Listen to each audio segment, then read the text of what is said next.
Muy buenos días a todos, espero que estéis teniendo muy buen fin de semana, espero que estéis aprendiendo, que estéis disfrutando, que estéis descansando, que sea lo que estéis haciendo. Yo estoy muy bien y en el día de hoy me paso a grabar este vídeo de forma espontánea, ya que no lo tenía preparado, para tratar un tema que ocurrió ayer. Ayer, sábado 28 de febrero de 2026, Estados Unidos anunciaba junto a Israel su intervención de grado militar contra el régimen iraní. Irán respondió con fuertes represalias, con drones y con misiles, haciendo que todos los inversores lleguemos al mismo punto de hacernos la siguiente pregunta incómoda. ¿Estamos más cerca que nunca de un problema nuclear con consecuencias globales? ¿O simplemente estamos ante un plan estratégico de la administración Trump junto a Israel? Soy Hugo Trebol, me dedico a la divulgación financiera sobre los mercados y finanzas personales, y si quieres entender cuál es la tendencia de los mercados, muy atento porque dominan los osos.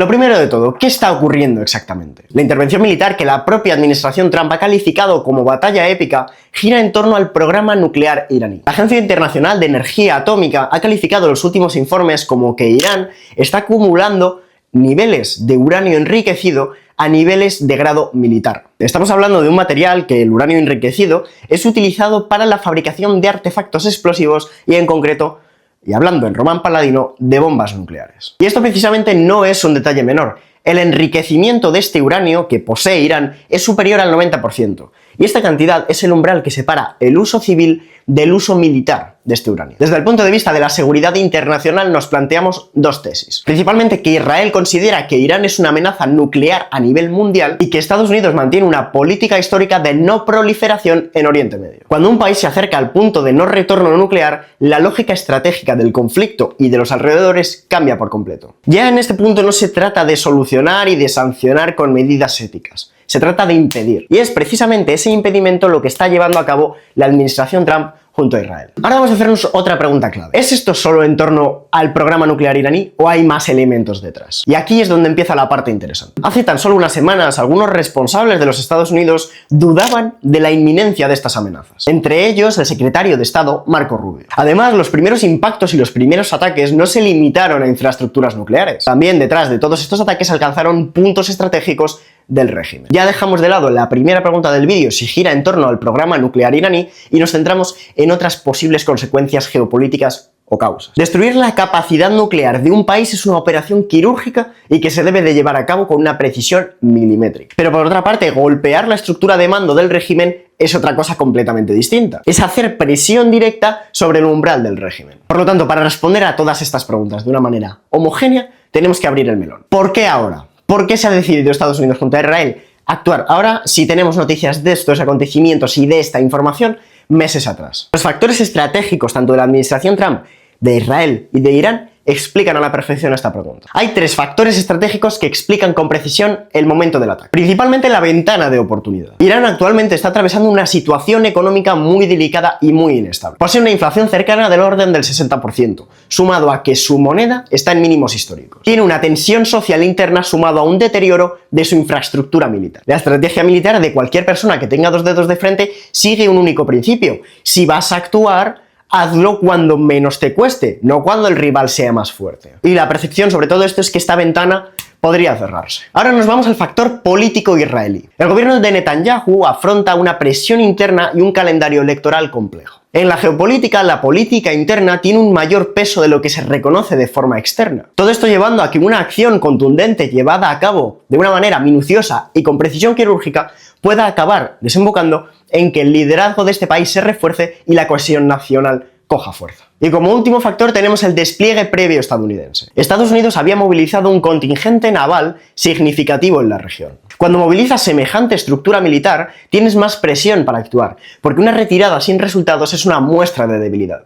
Y una debilidad política, militar y geopolítica en general para los Estados Unidos es algo que no se pueden permitir. Precisamente porque en Oriente Medio la credibilidad lo es todo. Este estrecho de apenas 33 kilómetros es el cuello de botella energético del planeta. Por él se negocia más del 20% del petróleo que gira en torno a nivel de todo el planeta. Principalmente, ¿qué ocurriría si bloquean el estrecho de Hormuz? Ya vimos tensiones en este mismo estrecho el año pasado, pero ¿qué volvería a pasar si esto volviese a ocurrir? Principalmente el petróleo se dispararía. Sumado a que la inflación repunta, los bancos centrales en general no podrían reducir tipos, el crédito tendería a encarecerse y por lo tanto, juntando todos estos factores políticos y económicos, el crecimiento económico mundial se frenaría. Gran parte del petróleo que pasa por el estrecho de Hormuz tiene como objetivo final y destino China. Bloquear el estrecho de Hormuz en este caso sería como clavarse un cuchillo a sí mismo, sería un daño colateral. Además que Arabia Saudí podría aumentar la producción de petróleo. Actualmente Estados Unidos es el mayor productor de petróleo a nivel mundial y aparte de que la OPEP tendría margen de negociación con estos mismos. Por lo tanto, para obtener una conclusión sobre el posible bloqueo del estrecho de Hormuz,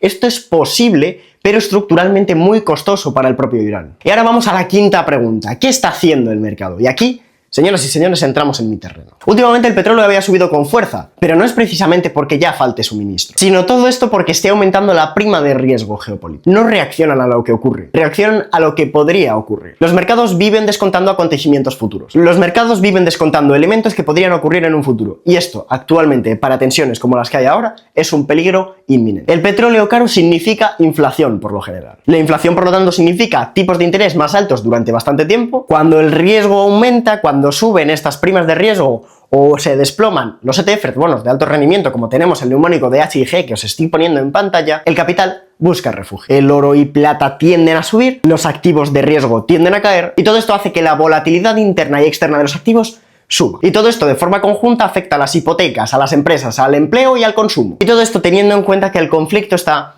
a miles de kilómetros. Haciéndonos una sexta pregunta sobre si estamos cerca de una guerra nuclear, vamos a ver el siguiente análisis. Vamos a ser rigurosos y con criterio, por favor. Una guerra nuclear directa entre grandes potencias sigue siendo un escenario altamente improbable. Aunque eso sí, la doctrina de destrucción mutua asegurada sigue vigente. Aunque esto sí, estamos ante un aumento claro de tensión geopolítica, esto lo tenemos todos claro. Aunque eso sí, cuando sube la tensión geopolítica, en concreto en Oriente Medio, suben los costes energéticos, se ralentiza el comercio internacional, se fragmentan los bloques y potencias económicos, y todo esto hace que se fortalezca la narrativa de estos bloques. Y todo esto sí que tiene un impacto real, de nuevo, aunque el conflicto esté a miles de kilómetros de nuestras casas. Aunque eso sí, para obtener de forma definitiva una conclusión sobre este vídeo, que no sé lo que ha durado porque llevo un buen rato hablando a la cámara, vamos a tener una conclusión como inversores en los mercados financieros. Esto no se trata solo de quién tiene razón en estos casos. Se trata de entender los siguientes puntos. El conflicto tiene una base real en el programa nuclear, como bien decíamos al principio.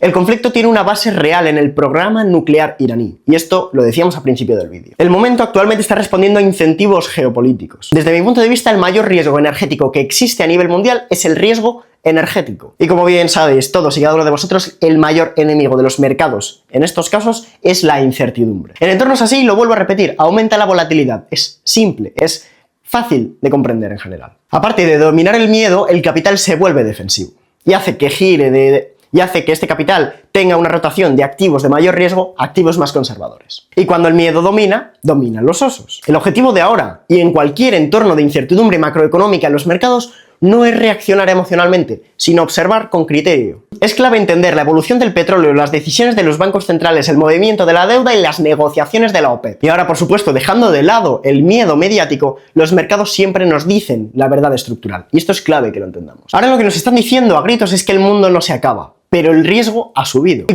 cuando el riesgo sube, cuando las primas de riesgo se incrementan, el dinero se refugia. Todo esto lo seguiremos analizando con movimientos detallados.